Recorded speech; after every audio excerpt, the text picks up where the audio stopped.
Hello, hello, hello, and welcome back to another Rise of Empires Ice and Fire video with me, Mr. Gill. Thank you so much for joining me, and thank you so much for all of your previous likes, views, comments, and suggestions. Keep it up, guys, keep it up. Ladies and gentlemen, it's a lovely Friday, and we're going to be looking at Season 3 Heroes. Now, previously I have looked at Base Heroes, Season 1, Season 2, and we're going to do exactly the same thing when we look at Season 3. Now, this is a little system that I like to call the system. That's all it's called, the system. But basically, guys, what we're going to do is we're going to look at the needs we have, and this is going to be specific to me. The needs we have in terms of a hero. Do we want them to be footmen, cavalry, or archer based? We're going to look at the range, the skill range that each individual hero has, and then we're going to look a little bit at what position it could go into, also what its other skills are like, and then decide which we feel is the best for us. Now, as always, this is about what I think is the best for me in my situation. I've said many times before that I am a farmer. I do not raid. I nearly exclusively use cavalry, tier 8 cavalry at the moment. However, I do keep some tier 7 footmen, and probably I'll upgrade those to tier 8 relatively soon, because when you get to the upper limits of Reign of Chaos, you do need some kind of stronger, more attack-heavy troops to cut through some of those tiles, etc., etc. So I will be thinking a little bit about, whether or not we need something for footmen or archers as well. Also, please remember that S3 heroes are available to people who are in the Season 3 or of Reign of Chaos. They are not available to you beforehand, unless there is maybe a special event. So if you can't see these, it's because you are not in Reign of Chaos Season 3. Don't worry, it will come with time.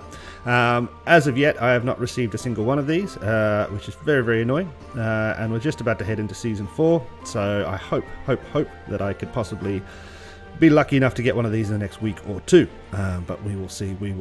So let's start off. We have 1, 2, 3, 4, 5, 6 heroes, and we have one of them, Bleeding Steed, who is based on footmen, and Skybreaker, who is based on archers. The other 4, Rosenblade, Warlord, Roko Boshuten, Roko Boshuten, I don't know how to say that, and Living Saint are all cavalry based. So this is like my perfect Season 3 is like, yeah, cavalry people. I love it. Absolutely fantastic. So these first two, Bleeding Steed and Skybreaker, we're going to have a quick look at first. So Bleeding Steed, as I said, is footman based. The skill range is not that great. We're looking at 2, 4. So 2, the range is 2 on this, 4 on this one. And 2 down here. Oh, whoops, wrong one. This one here. 2 down here. So not exactly a nice mix. So that means in terms of positions, possibly position 1 or position 2 is good. Probably position 1 would be where I would ideally put this person. In terms of the other skills, we have resistance, which is no, we've got resistance might. I've taken this down wrong, haven't I, in my notes? So this is resistance, might. This one, sorry, resistance. I just have to correct this, otherwise I'm going to forget that later. Resistance, might, resistance. In the other skills, so that's nothing too bad either. Nothing really interesting. First 3 turns, 2 friendly squads have 24% damage. It's not too bad. It's not too bad. First 1 turn prep. None of this seems to me like it's very good. This nomadic remedy seems like some sort of healing for all the squads. So that's kind of interesting. I haven't seen one of those like that before. I haven't looked for it yet, but I don't think I've seen one of those before. So that's it's a relatively cool one. You could be recovering your troops as you're losing them, so that could keep you in the battle for longer, which is that's kind of interesting. So we're going to say, yeah, I'm going to give that 1 star for Bleeding Steed there. Bleeding Steed, Jeb or Jeeb? I don't know how you say that. Jebbe, Jeeby. I have no idea. So the other odd one is Skybreaker, so who is focused on the archers. We'll have a quick look here. I like the costume, looks nice. Skybreaker, Tekarono Hino Ken. It's an odd name. We have ranges of 3, 4, and 3, which is not too bad. So that's definitely an easy middle position, or at the back. So position 2 or 3, it would be fine. We then have resistance, might, and where is it again? This one, sorry. Resistance, might, resistance, which is the same as the Bleeding Steed had. And then let's have a quick look at some of these. So for 1 turn prep, 40 chance to deal 195% damage to random enemy squads within range. That's not too bad. It doesn't sound amazing. Disarm 2 random enemy squads, making them unable to basic attack on the 2nd turn. That's kind of interesting. And then the last one is here, 35% chance to deal 195% damage to 2 squads and heal self and a random friendly squad. 40.6 recovery rate. Again, we have this kind of healing system, which is similar to what Bleeding Steed have. So that's kind of interesting. So they both have that, which is, I guess, why they're here in Season 3. It's a relatively good skill to have, some sort of healing element to not only the hero, but other squads as well. But let's get into the ones I'm really interested in, the cavalry dudes. So we have Rosenblade, Warlord, Roko Bushuten, and Living Saint. Rosenblade, I think it's pretty cool. What have we got? We've got 4 skill, so 4, 3, and 4, if I'm not mistaken. Yes, fantastic. And then we are focused on resistance, might, and resistance. I said that wrong. Resistance, might, and might. That's what I meant to say. In terms of the skills, let's have a quick look. 12% chance to remove all debuffs. That's pretty cool. And give their basic attack 25% chance to turn 1. Yeah, okay, that's a little bit complicated, but it's not too bad. First 3 turns, increase battle speed of all friendly squads by 10. Okay, and the max of that is increasing the battle speed by 100, which is interesting. And a 25% chance to deal 2 basic attacks each turn. That's a relatively interesting one. And then the final one here is during battle, whenever 2 random enemy squads take damage, they take 3% extra damage. Maximum 5 stacks. I don't know what that means, maximum 5 stacks. Whenever 2 random enemy squads take damage, they take 3% extra damage, maximum 5 stacks. The max level of this is 12% extra damage. Now this, it looks like, during battle, whenever 2 random enemy squads take damage. So this will happen whenever they take damage. There's no chance it'll happen. This is just going to happen whenever 2 random enemy squads take damage. They take extra damage. That's not a bad little thing. Now the maximum 5 stacks, I'm assuming that means it can't happen more than 5 times to a particular squad. I've got to assume. Maybe somebody down below can make that a little bit more clear for me. That's not a bad thing. I quite like that as a skill. Extra damage that is just happening. Because the enemy squad is definitely going to take damage, so this is something that is just adding onto it all the time. That's not bad. I'm going to say Rosen is getting a nice tick from me. We're going to get that 2, 3... I don't know how many stars we're doing this out of. Let's do it out of 5 stars. We're going to give Rosen 3 stars. I like that skill. I like that skill a lot. Right, let's pop back and have a look at the next one, which should be Warlord. Warlord is one of the odd ones out in this one, as Warlord has one of those skills that have 0 range. But let's have a quick look first. Warlord Guanlin, we have range of 3, 0, and we'll come back to this in a second, and 2. Okay, so that definitely means that Warlord has got to be position 2 or 1. Focused on resistance, might, and might. And definitely, as we said before, focus on the cavalry. Now let's have a quick look at these skills. All friendly squads has a minus 20% basic attack damage, 22% increased combat skill damage. That's pretty cool. That's a pretty cool thing to have. All friendly cavalry squads. So that's quite that goes everywhere. On the first 2 turns, whenever the hero's squad takes damage, 25% chance to evade and avoid this damage. That's interesting, and that can be leveled up to a 70% chance. But it's only on the first 2 turns. So it's relatively interesting. Yeah, okay, there's nothing too bad with that. But this is the 0 range, so this is just going to happen, whatever. So it's kind of almost like missing out on an active skill. While it is a really good skill, it just happens. So you kind of, I don't know, you know, yeah, it's hard to kind of see that as a benefit when it's a 0 range.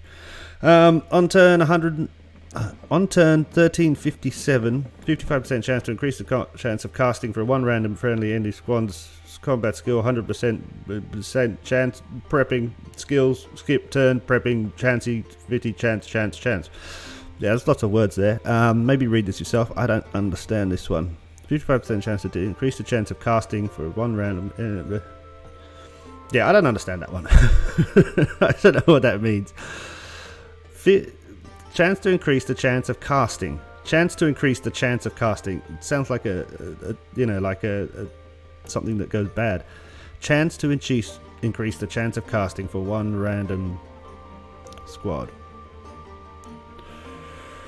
Yeah, I don't know. That doesn't sound too good for me. I might be sounding like an idiot, but that doesn't sound too good for me at all. We're going to give Warlord 2 stars, I believe. 2 stars. 2 stars out of 5.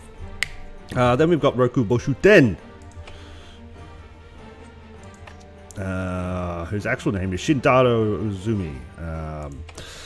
We have a range of 4, 1, and 5, so that's annoying as crap. This one means, having that means he has to be pretty much at the front. But let's have a quick look at them. Oh wait, let's think. This one is resistance, might, and might for the basic skills. And then we come in here. First skill is 40% chance to deal 161% damage to 2 random enemy squads within range, making their might and resistance minus 10%. Maxing that gets it down to minus 55% of their might and resistance to... Ooh, that's quite nice. Not only do you deal extra damage, you reduce their might and resistance, and it lasts for 2 turns. I like that one. I like that one a lot. Now this one, again, has got a lot of words, but this is a range of 1.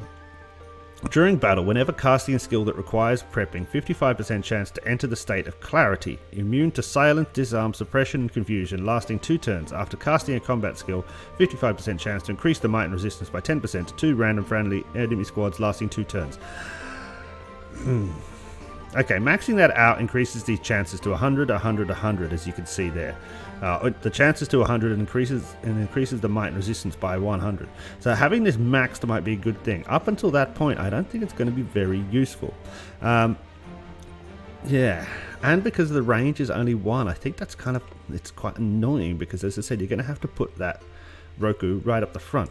And then in here we've got the last one, which is 1 turn prep. It's 40% chance to deal 140.5% damage to all enemy squads within range, silencing them, making them unable to use combat skills, lasting 1 turn. That's a pretty good one, but it's a pretty kind of standard. There's nothing too special about that. I'm not too happy with Roku. I'm going to give Roku 2 stars as well. Not really. Nothing's going to me there. And then let's have a look at Living Saint. Jane, very boring name there. Okay, so we have ranges of 5, 5, and 4, which is fantastic. That is means any position is fantastic, but sitting at the back is great as well, but sitting at the front can reach all the way to the enemy. We have also resistance, might, and might, but let's have a look at these skills here. 1 turn prep, 35% chance to deal 193.5% damage to all enemy squads within range. Okay, it's a kind of bog standard one, and the 1 turn prep is a little bit annoying, but by maxing this out you can get this up to 334% damage, and it is all enemy squads. It's not a random one or anything like that, so that's not too bad. If you put her at the front, then she's going to have every enemy squad within range, which is a pretty cool thing. Skill number 2, the Iron Crusade, is a 30% chance to deal 161% damage to all enemy squads within range, making them unable to recover units, which lasts 2 turns. That's interesting. So that will counter somebody who has one of those skills we saw before on the Bleeding Steed or Skybreaker, where they were able to recover units and help other players, help other heroes within the squad itself. That's quite interesting, and a range of 5 again. I like that one. I like that one. I like it a lot. During battle, hero squad cannot basic attack. Has 17% increased skill damage and also deal 122% skill damage to a random enemy squad within range. Ooh, wow. Okay, so basically, by maxing this one out, yeah, so we look down here, by maxing it out, it means that every time Living Saints squad attacks, they are going to be using skills. They cannot basic attack. They will have skills being used every single time. And by maxing it, you will have a 5% increased skill damage, and also deal an extra 301% skill damage to a random enemy squad within range.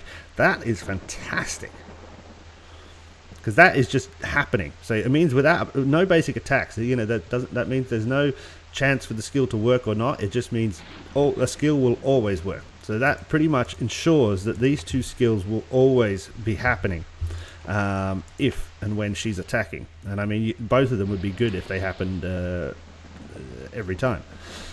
That's interesting. We're definitely going to say that Living Saint is easily that's a 5 out of 5 for me. 5 stars, 5 stars, 5 stars. Cool. Okay, so I definitely say that if you have a choice, so if you're somebody who pays money for this game, then I would suggest you try and get Living Saint. If you don't, I would suggest you start using Fragments if you're in Season 3 in order to try and get Living Saint. I definitely think she is the best hero.